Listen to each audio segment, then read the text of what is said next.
Royal feud. Jarring differences between Prince Charles and Anne made Charles look good. Princess Anne and Prince Charles are very different people, and it was never more stark than on their first foreign royal visit together. It can be revealed. The siblings traveled to Washington, D.C. to meet President Richard Nixon in 1970. While they were there, Charles patiently answered questions from journalists, whereas Anne refused to give any interviews.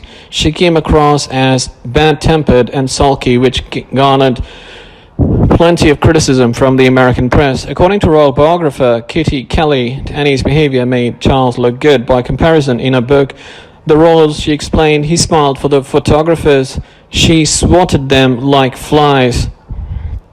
In the 2002 Channel 4 documentary, The Real Princess Anne by Joy Billington, who was a Washington reporter at the time of the visit, described how Anne came across. She said she was very bad-tempered, very sulky. She really didn't want to be there. This was the impression one had. Helen Thomas, very respected journalist, said, Princess Anne, what do you think of the Washington Monument? And instead of saying very tall, she could have answered in two simple words. She said, I don't do interviews. She added that Anne doesn't hide her feelings and that she was more honest than Charles. She said maybe she found coming to Washington a tedious bore and she would rather be with the horses in the country. However, the differences between the royal siblings do not stop there.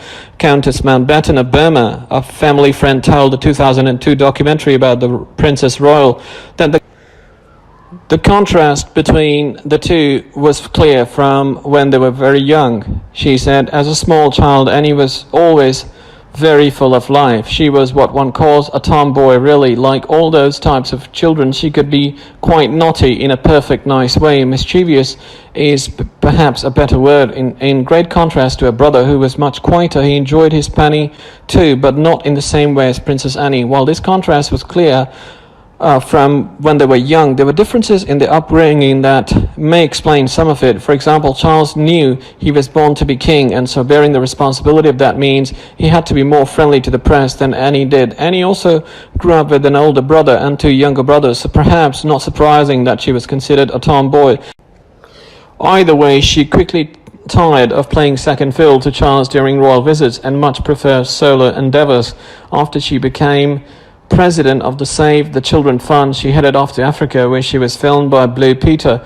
In the extraordinary footage of the princess, she came across as unstuffy, energetic, and game for a challenge, but her independence and free spirit has led her into trouble at times.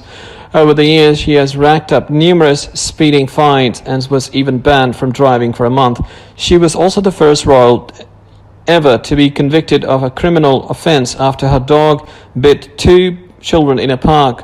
She was prosecuted under the Dangerous Dogs Act, and he was also the first of siblings to be divorced and remarried. Charles and Andrew would later follow in her footsteps.